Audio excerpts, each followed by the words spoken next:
Hello and what's up guys? Ngayon, naisipan kong gumawa ng channel na to kasi dito ko ina-upload yung ating mga vlog na personal. Magmula ngayon, walang masyadong edit dito, hindi na ako masyadong mag-edit-edit. Papakita ko lang yung mga ginagawa ko sa araw-araw. At kung bago ka lang sa channel ko, this is our first ever personal vlog sa araw-araw ng buhay ni Master G. So mapapansin nyo, yan, makalat at masikip itong aking inuupahang bahay dito po sa Davao City. So, ang oras ngayon, papakita ko sa inyo yung mga personal na ginagawa ko. It's 2:30 ng umaga. Nanonood ako ng vlog ni Alex Gonzaga at saka ni Gio Ong. Yan, mga idol natin yung mga yan guys. So, gusto kong magpaka-natural lang kung ano yung nakikita nyo rito sa vlog, nakikita nyo sa personal na buhay ko. Para if ever hindi nyo pa ako kilala, yung mga bago pa, pero syempre yung mga luma, yung mga lagi nakasubscribe sa atin, yung mga lagi nanonood, thank you so much. Tapos, ito, bumili ko ng, ng mga, tawag dyan, lansones. Alam nyo guys, dito ko nang lalaman sa Davao na meron pa ng mga variety ng mga lansones na iba-iba, marami. Ang tawag dito sa kanila ay longkong. O, tapos meron pa akong isa dito, yung native. Grabe. Kasi ang mura guys, sabihin mo, ito 100 kilo, ito 50 lang ang kilo. Eh, gano'ng karami to. So, yun nga, bala ko nga 2 days from now, today is August 27, bala kong umuwi. Kasi nga birthday ng pamangkin ko, yung dalawa yan. Shoutout kay Althea at saka sa aking pamangkin na minamahal na si Safira. At magbe-birthday na rin yung aking kapatid na si Ethan, si Daniel. At syempre, shoutout sa aking kapatid na si Leia at si Mother Charlie. Mother Charlie. Inanay ko na yung Char eh. Reyna ng Char yun kasi ang pangalan niya talaga is Charlita. So, parang hindi pa nauso yung Char, mga ganon. Pangalan niya talaga is Charlita. Charlita. So, yeah, puro so. Tapos guys, nagluto ako nito. Pakita ko sa inyo. Total personal vlog naman ito. Papakita ko, hindi magiging bukas na aklat ako sa inyo magmula ngayon. Kasi medyo masyadong seryoso yung mga personal vlog na in-upload ko nung nakaraan. Gusto ko dito, puro positive lang tayo. Wala tayong masyadong. So, ito yung niluto ko na balo ko sanang imukbang. O, ang tawag dito is inimbento ko lang. Shoutout pala kay BFF Eman kasi pinadala niya ako o dinala niya ako ng gulay dito sa aking boarding house dito po sa Davao City.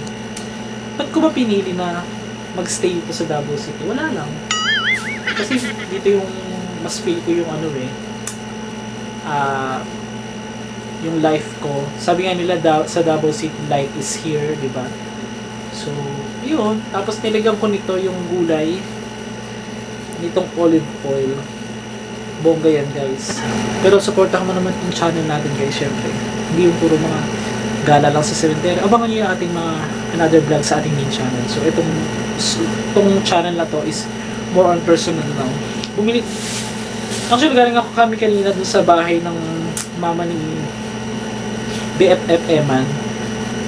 Siguro mga 1 hour from here, Davao City. And then, kumain kami dyan sa may bangkerohan, yung favorite ko dyan na goto.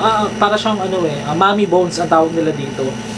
Tapos, bumili ko ng puto. Ito papakita ko sa inyo. Yan. Ano siya? Yung tawag dito puto cheese. So, mamaya ko yung kakainin, partner ko sa kape. Tapos, ito yung panlaban ko naman sa puyat. Kasi lagi ako nag-i-edit ng video. Yan. Order na kayo sa Shopee guys. Glutathione siya. Kasi ang glutathione maganda sa liver. Kasi pag nagpupuyat tayo, baka po yung mga hindi nakakaalam, ang tinitira o dadadamage sa mga cells natin, more on sa liver. Oo, sabi lang nila. Sabi lang nila. Tapos tingnan nyo, pakita ko sa inyo. Pasensya na. Medyo maliit at makalat. Ito yung aking upuan. May salamin dyan. May basurahan dyan. Tapos, ito na yung pintuan.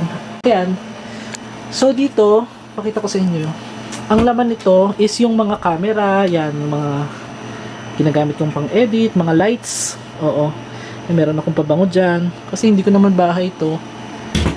Master G, hindi mo ba namimiss sa Manila o sa Bulacan? Namimiss ko rin naman. Pakita ko lang sa inyo.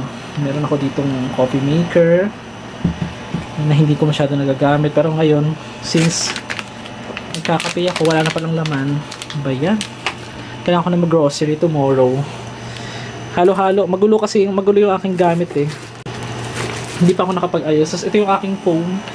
Yan. Tapos meron tayong aircon. Syempre, ito yung ating cortina. Ito yung kabibili ko lang na 55 inches na TV. O diba? Lagi tayo nanonood ng YouTube ni Alex Gonzaga. Tsaka kay Gio Ong. Ito yung aking phone na ginagamit pag nag-edit ako, guys. Yan. Wait lang.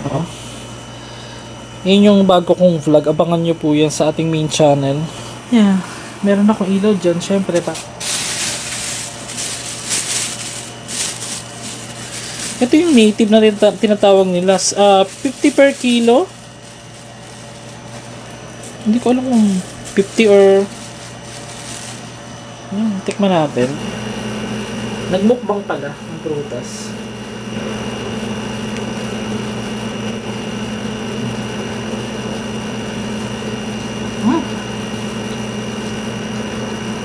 Ang tamis.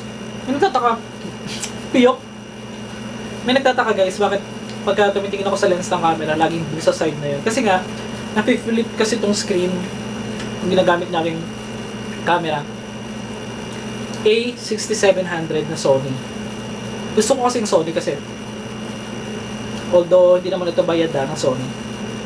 Gusto ko yung Sony kasi nga malino yung kuha niya, natural yung mukha. Kung ano yung nakikita niyo sa personal yung itsura ko, parang same lang din. Pero mas, sabi nga nila mas okay daw yung mukha ko sa personal. Sabi nila. Sabi nila, hindi ko sabi. So, sarap. May mag-focus. Ang tamis. Tapos guys, ang gagawin ko, iba-vlog ko yung everyday routine. Susubukan ko mag-upload dito everyday. Iba-vlog ko yung mga ginagawa ko palagi. So today is August 27. 2 days from now, I will be in Bulacan. Magkita-kita tayo dyan. May mga collaboration tayo sa mga sikat na naman, mga master. Ano pa ba? Ay, meron akong papakita sa inyo. Para humaba-haba na may video. Gawin natin mga 10 or 12 minutes. Manis lang. Ito yung aking ginagamit sa face. Wala. Yan. Sa mukha yan ha. Minamassage mo siyang ganyan. Actually, nagamit ko to before ang vlog. Nakaka-relax siya. Tapos, meron ako dito notebook. Papakita ko sa inyo. So, ganito paano ba mag-vlog? Simulan mo lang. Magpaka-natural ka lang. Magpaka-totoo ka lang kung ano yung gusto mo. Sundin mo. Diba? Kung ano ka, ipakita mo lang sa tao kung ano yung pagkatao mo. Diyan ka kasi mamahalin ng tao pag totoo ka kung ano ikaw.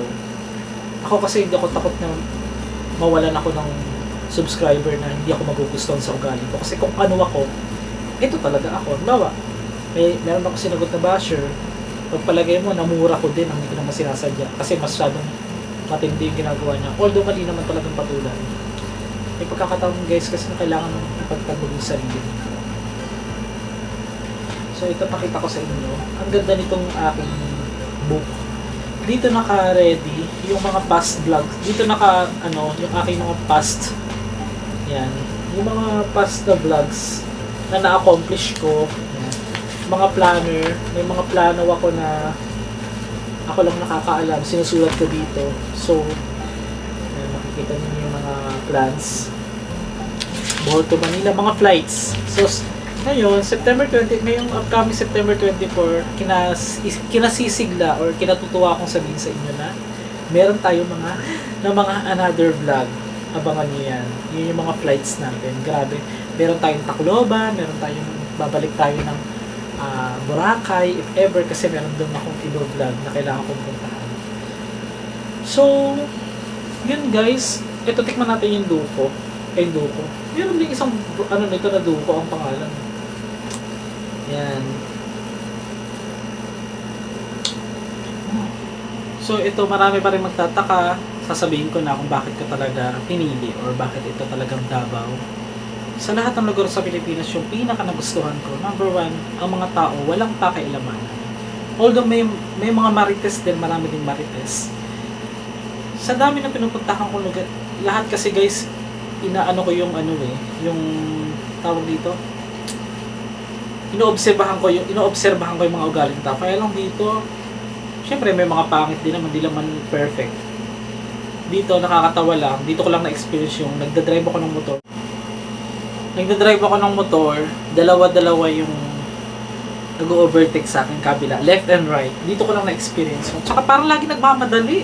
Alam mo, di ba pag nagdadrive ka sa pinakagitna ng nagdadrive ka sa main road, ngayon merong mga eskinita dyan na may lalabas na sasakyan.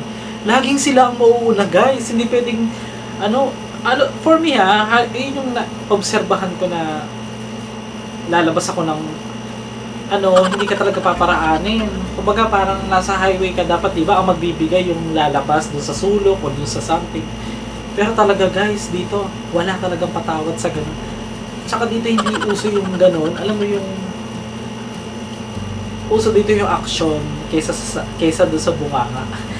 Unlike sa Luzon, karamihan, maraming mga sinasabi, mga bunganga, tapos karamihan mga plastic. Dito hindi uso masyado yung plastic. Although marami din plastic. Kahit saan naman, kahit hindi lang naman sa Luzon, maraming plastic sa Manila. So, yung mga naging kasamahan ko before, hindi lahat. So, dati kong mga naging trabaho, yan, mga plastic. Hindi ko na sasabihin kung sino sila. Alam nila sa sarili nila yon. Kaya nga ako natanggal, di ba? Kaya nga ako, ayoko na magkwento. Yun, kaya mas pinili ko itong Davao. Kasi dito parang I can live with my own style. Kaya kumbaga parang nasa edad naman na tayo, kaya nating mamuhay ng nasa sarili nating diskarte, sariling diskarte. At saka dito madaling kausap ang mga tao. Walang problema dito, yun. So, yun yung lagi kong tapos, syempre dito tayo nagsimula na mag-vlog, naglalakad lang tayo dati, di ba? Nilalakad lang natin to. Nagpupunta tayo ng mga sementeryo, kahit tanghaling tapat para lang makapag-vlog. Kahit may mga banakon o mga ahas sa paligid, magbablog at magbablog pa rin tayo. Kahit alam mo naging risky, ang ganda ng takbo ng buhay natin dito. Kaya kung masasabi ko sa inyo, kasi naantok na ako kasi mag-aalas 3 na. 2:30 na ng umaga. I-edit ko pa tong video na to. Upload ko din mamaya.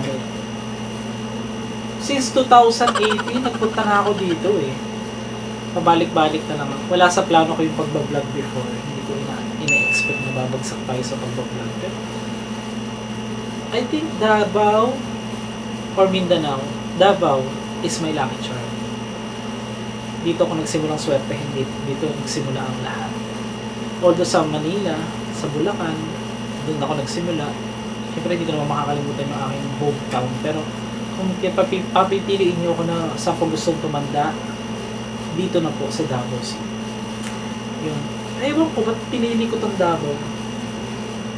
Meron kasi minsan mga hindi mo naman alam pero gusto mo. Hindi mo ma-explain, di ba? Yun lang, pinakita ko lang sa inyo na everyday, ganito, every night yung aking ginagawa. Minsan matutulog ako ng maaga, magigising ako ng mga alauna, alas 2 ng madaling araw para lang mag-edit ng video. And then, another day, vlog. Kasi everyday routine ko na, paulit-ulit ko nang ginagawa. So, naging happy ako talaga. Naging kontento po ako kung ano meron ako ngayon. Dahil nasa walang sawang suporta niyo at pagmamahal sa akin, ganun din sana ang maibigay ko sa inyong pagmamahal. Dahil ako naman alam mo naman sobrang daming pinagdadaanan din minsan.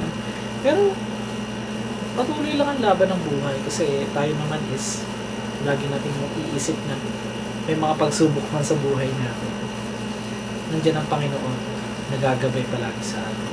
So yeah, thank you so much guys. Malapit na tayo mag-subscribe na sa aming channel. Kung hindi ka pa nakasubscribe dito sa ating second channel, kung hindi ka pa nakasubscribe, malapit na tayong mag 1 million subscribers. Dito naman 22k na tayo as of today. Pero laban lang, i-share ko naman sa ating main page. See you again guys.